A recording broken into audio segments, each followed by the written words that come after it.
Assalamualaikum warahmatullahi wabarakatuh. Perkenalkan saya Julita Syarani Rinata dari kelas Sistem Informasi Regular B.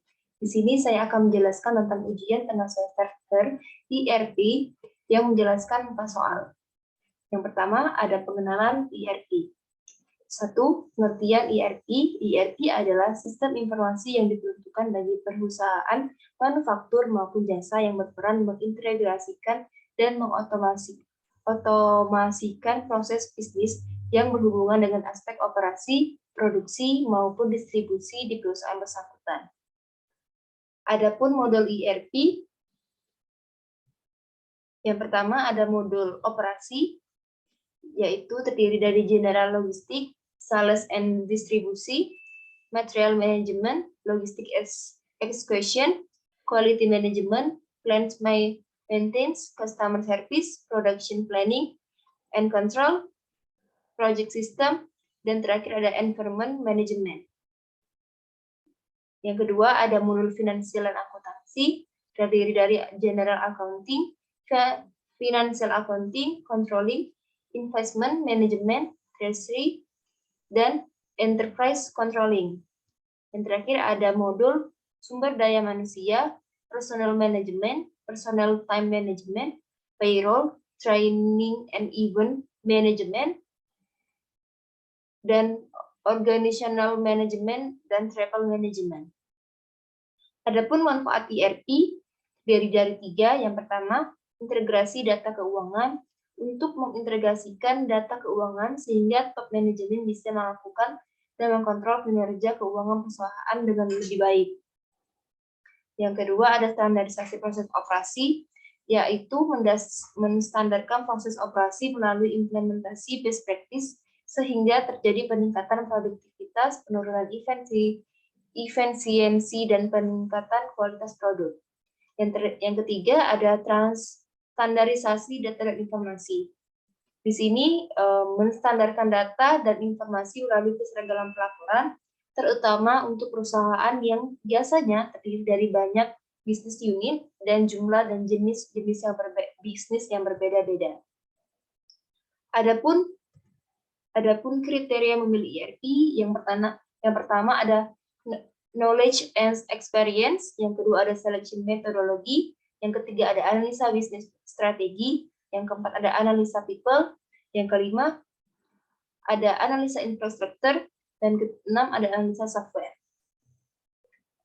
Adapun penyebab gagalnya IRP, biasanya yang pertama itu terjadi karena waktu dan biaya implementasi yang melebihi anggaran, yang kedua pre-implementation tidak dilakukan dengan lebih baik, yang ketiga strategi operasi tidak sejalan dengan bisnis proses, desain, dan pengembangannya. Dan keempat ada orang-orang yang tidak disiapkan untuk menerima dan beroperasi dengan sistem yang baru. Selanjutnya, soal yang kedua ada implementasi IRP di perusahaan atau di negara. Jadi di sini saya mengambil di suatu perusahaan Nestle. Jadi di sini ada Syncad Network selaku penyedia IRP telah banyak pengalaman dalam menerapkan IRP pada beberapa perusahaan baik swasta, murni maupun BUMN. Jadi di sini Nestle membutuhkan teknologi informasi yang bisa menyatukan semua bisnis unit Nestle di seluruh dunia dan mengaplikasikan semua proses bisnis yang efisien dan efektif. Oleh karena itu, pada tahun 2000, Nestle meluncurkan proyek Global Business Excellence. Yang tujuan dari proyek Global ini adalah meningkatkan kinerja dan efisiensi bisnis Nestle di seluruh dunia. Global ini sendiri merupakan sistem ERP yang menggunakan software SAP. Proses ini terbagi menjadi 4 bagian pokok, yaitu yang pertama ada Business Excellence, yang kedua ada Standard dan Data Management, yang ketiga ada Information Technology, dan terakhir ada Global Template. Proyek Global ini di Indonesia mulai diterapkan pada tahun 2003 dengan menerapkan sistem ERP, maka perusahaan ini bisa mensinergikan ke seluruh proses bisnis yang ada di perusahaan tersebut sehingga dicapai proses bisnis yang efisien dan efektif, serta memberikan kemudahan terjadinya sharing global sharing knowledge antar masing-masing bagian. Adapun dampak positif yang ditimbulkan dari penerapan ERP pada PT Nestle Indonesia ini yang yaitu dapat mempercepat proses manufaktur dengan mengotomasikan proses dan alur kerja, serta sebagai hasilnya juga mengurangi kebutuhan untuk membeli persediaan dalam jangka besar, karena kita bisa memplanningkan beberapa besar bahan baku yang diperlukan untuk mencapai target yang ditentukan. Selain itu juga, ERP ini mampu menyatukan semua departemen dan fungsi suatu perusahaan dalam suatu sistem, dalam satu sistem komputer yang dapat melayani semua kebutuhan perusahaan, baik dari departemen penjualan, HRD, produksi.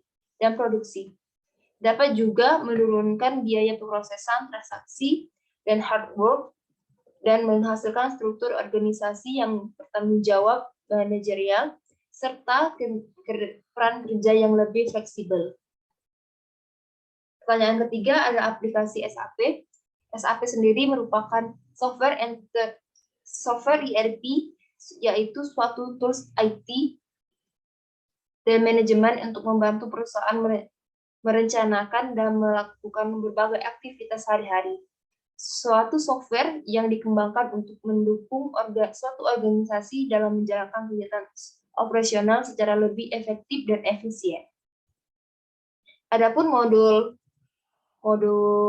SAP sendiri, yang pertama ada Sales and Distribution, yaitu membantu meningkatkan efisiensi kegiatan operasional berkaitan dengan proses pengelolaan customer order, yaitu proses sales, shipping and billing. Yang kedua ada material management, yaitu membantu menjalankan proses pembelian dan pengelolaan inventory. Yang ketiga ada production planning, membantu proses perencanaan dan kontrol daripada kegiatan produksi manufacturing suatu perusahaan. Yang keempat ada quality management, yaitu membantu mencek kualitas proses-proses di keseluruhan rantai logistik. Yang kelima ada plan maintenance, adalah suatu solusi untuk proses administrasi dan perbaikan sistem secara teknis. Yang keenam ada human resource management, yaitu mengintegrasikan proses-proses HR mulai dari aplikasi pendaftaran, administrasi pegawai, manajemen waktu, pembiayaan untuk perjalanan, sampai ke proses pembayaran gaji pegawai. Adapun dampak integrasi sistem menggunakan SAP, yang pertama adalah perubahan yang dilakukan pada suatu modul secara otomatis akan mengupdate modul yang lainnya bisa diinformasi yang dirubah berkaitan dengan modul tersebut. Data yang akan terupdate pun secara langsung begitu user menginput ke dalam sistem. Hal ini dikenal dengan istilah real-time processing. Yang kedua, ada integrasi sistem yang bisa terjadi dengan syarat bahwa seluruh perusahaan harus menggunakan satu sumber data yang sama, baik untuk data customer, data produk, maupun data vendor. Yang ketiga, ada transparansi data. Semua user yang punya akses ke sistem akan dapat melihat semua informasi yang paling up-to-date setiap saat, dan diperlukan beberapa informasi tersebut di-input oleh user lain pun. Yang selanjutnya adalah tipe data yang terdapat pada sistem SAP. Yang pertama ada data transaksi, yaitu data yang digunakan untuk melakukan transaksi SAP. Contohnya membuat purchase order. Yang kedua itu ada setiap transaksi akan tersimpan di dalam satu dokumen tertentu. Selanjutnya ada master data. Master data utama yang harus dibuat dengan benar supaya transaksi bisa dilakukan. Contohnya material master, vendor master, customer master.